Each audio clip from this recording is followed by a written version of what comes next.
Desliga o ruído, ligue-se aos factos. Este verão, o Observador tem para lhe oferecer 10 estadias em hotéis de luxo. 2 noites, 2 adultos. Aproveite a nossa promoção e assine o Observador com até 50% de desconto em observador.pt. Desliga o ruído, ligue-se ao essencial. E na verdade, ao utilizar a sua intervenção inicial, o Portugal, à qual amanhã quer voltar, depois do batizado feito, não faltam padrinhos a Primeiro-Ministro. E a do Estado, é essa a lógica. Senhores deputados. A Assembleia da República toma posse amanhã, terça-feira, 3 de junho, para o início de mais uma legislatura. Se tudo correr sem incidentes, amanhã o Parlamento vai eleger o Presidente, mas como vimos ano passado, tudo se pode embrulhar. O PS já garantiu que vai votar os nomes apresentados pelos partidos para os lugares a que lhes estão destinados, e isso deverá ser suficiente para garantir desta vez a eleição do Presidente do Parlamento e da mesa da Assembleia da República. Mas é nestas arrumações, Miguel Viterbo Dias, que São Bento anda antes da tomada de posse, e já lá vamos ao jogo das cadeiras no novo hemiciclo. Para já, um tema que promete marcar o arranque dos trabalhos, a abertura de um processo de revisão constitucional. E essa é uma grande falha, Sr. Primeiro-Ministro. é uma armadilha para o país. Disse o Sr. Primeiro-Ministro, o país quer saber o que é que vai fazer. Muito obrigado, senhoras e senhores deputados. Miguel Viterbo Dias, bem-vindo. A proposta inicial é dos liberais, estamos a falar aqui da revisão constitucional, mas a mudança de liderança pode fazer cair este sistema. Ainda assim, o Chega garante que quer avançar com a revisão do texto fundamental, mas o PSD, para já, será um bloqueio. É o novo mantra da política nacional, depois do há política ao que é da política, há justiça ao que é da justiça, agora o não é assunto para o momento. Já foi assim com as presidenciais, não era tema para agora, e a revisão constitucional, igual, não é assunto para agora. É o que diz Luís Montenegro, mas já lá vamos, o tempo político está realmente muito acelerado. Ainda há poucos dias Rui Rocha anunciava este projeto de revisão constitucional da Iniciativa Liberal e hoje, uma semana e meia depois, já não é presidente do partido. Ora, sem ter influência no governo da AD, Rui Rocha aproveitou a audiência com o Presidente da República, logo depois das eleições, para anunciar que os liberais queriam lançar um processo de revisão da Constituição, porque, e aí sim, existe pela primeira vez uma maioria de direita que permite aprovar mudanças sem que a esquerda seja tida em achada. Não é um ajuste de contas com a história, mas é a criação de uma oportunidade de futuro para todos, em que todos se reconheçam numa Constituição que traz mais liberdade e que tem menos pendor ideológico. Ora, uma Constituição que faça cair, por exemplo, a palavra socialismo do preâmbulo, que valorize também a atividade privada, dizia Rui Rocha no Palácio de Belém, mas poucos dias depois, Luís Montenegro tirou o tapete à Iniciativa Liberal. Temos tempo, lá mais para a frente, depois de resolver aquilo que é prioritário, depois de encaminhar aquilo que é prioritário, de olhar para isso. Enquanto não tivermos aquilo que é prioritário orientado, não contam connosco para isso, e como não contando connosco para isso não há isso, esse assunto está arrumado, há coisas a mudar, e lá chegaremos. Também não estou a dizer que vai ficar para as calendas. Não será para agora, não ficará para as calendas, fica por saber para quando é que é, nesta legislatura que, lá está, não tem a maioria absoluta garantida, portanto continua a ser relativamente instável. O PSD não quer para já pegar neste dossiê, agora fica a curiosidade sobre se o próximo presidente dos liberais vai manter esta intenção ou se esta iniciativa vai cair por terra e esperar esse timing melhor. O que é certo é que, mesmo que a futura iniciativa liberal queira adiar, o Chega, esse já agarrou na dica e vai fazer disto um cavalo de batalha, Miguel. Ora, André Ventura sentiu o cheiro a mais uma possibilidade de tal plataforma à direita que vai sempre pedindo, quer aproveitar a maioria de direita que existe e confessa-se já desiludido com Luís Montenegro se o líder do PSD quiser mesmo adiar este dossiê.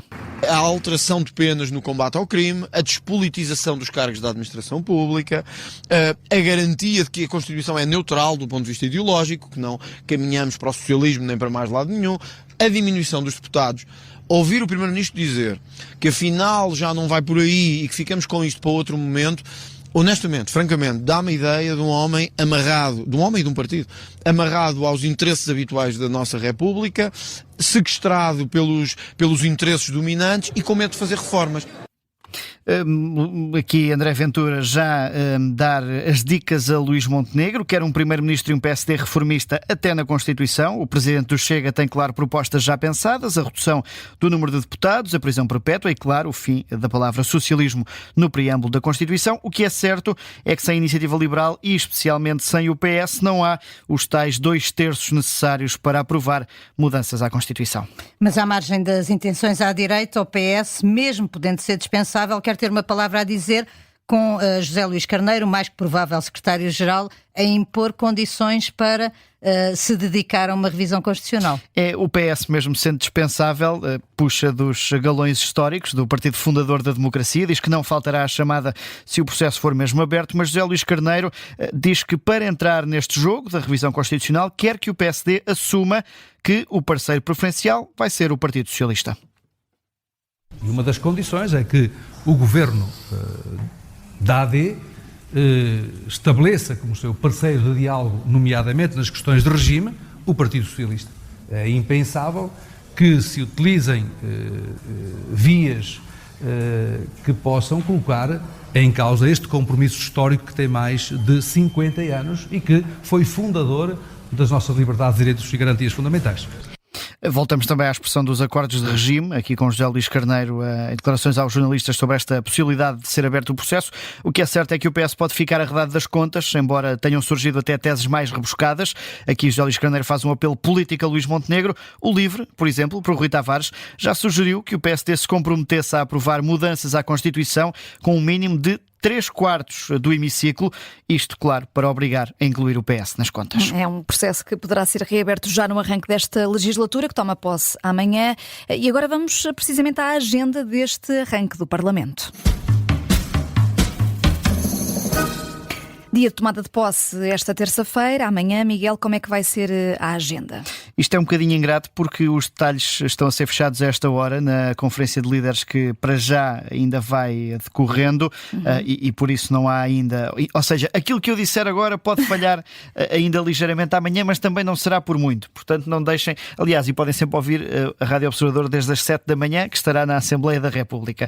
Ora, amanhã a agenda começa com os novos deputados, vão ser acolhidos a partir das 9 da manhã, processo de registro habitual para os que são repetentes, e neste caso a larga maioria são repetentes, o processo é mais fácil e mais simples, e a sessão plenária arranca às 10 da manhã. Aí o que acontece é que é uma sessão que dura muito pouco tempo.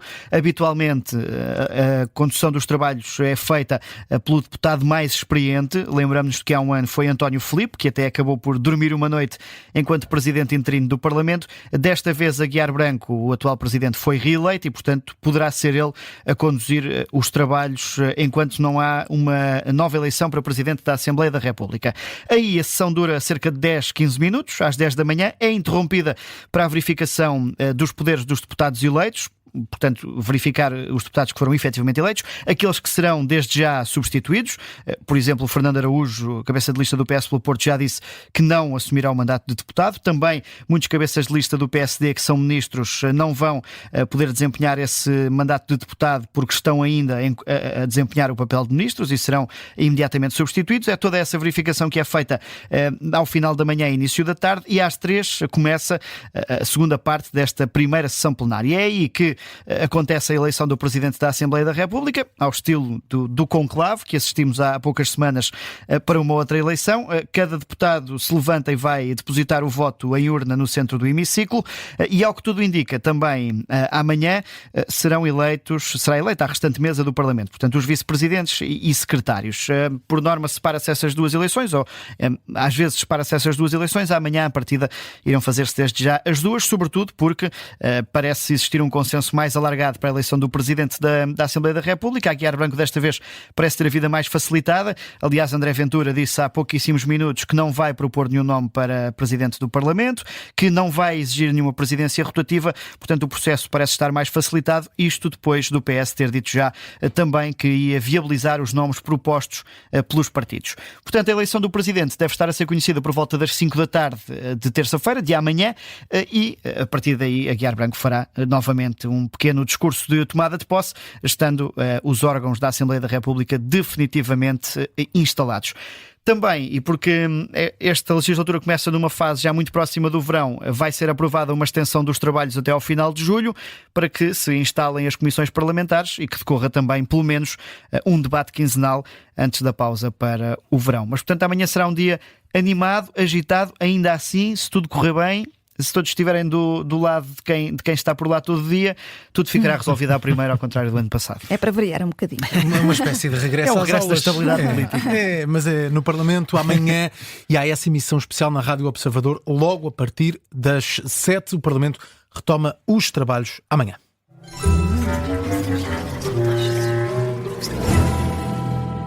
Um clássico do início da legislatura é o jogo das cadeiras. Este Parlamento vai ter mais um partido e vai ter também, Miguel, alterações, sobretudo à esquerda.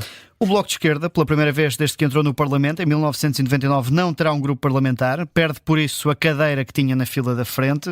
Aliás, um dos mais icónicos episódios do Bloco é a entrada de Francisco Louçã e Luís Fazenda na Assembleia da República, em que ficaram de pé na sessão inaugural porque não queriam ser relegados para filas secundárias. Desta vez, isso vai mesmo ter que acontecer. Sendo deputada única, Mariana Mortágua passará para a segunda fila. Fica atrás do PCP.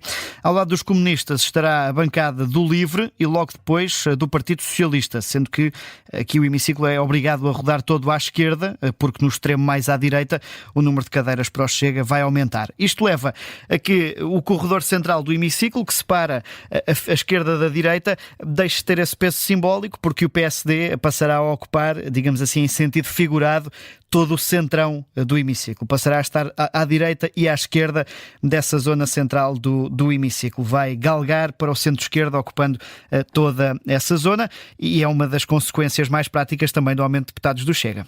Mas amanhã há uma novidade, uma estreia, há um novo partido que entra, os Juntos pelo Povo, a quem foi perguntado onde é que se queriam sentar no hemiciclo e que escolheram um lugar entre o PS e o PAN. Que leitura é que se pode fazer desta escolha, Miguel? A Conferência de Líderes colocou duas opções, também não deixou escolher um sítio qualquer, colocou duas opções à escolha. Uma é esse lugar ao centro-esquerda, que foi escolhido, ficará entre o PS e a deputada única do PAN.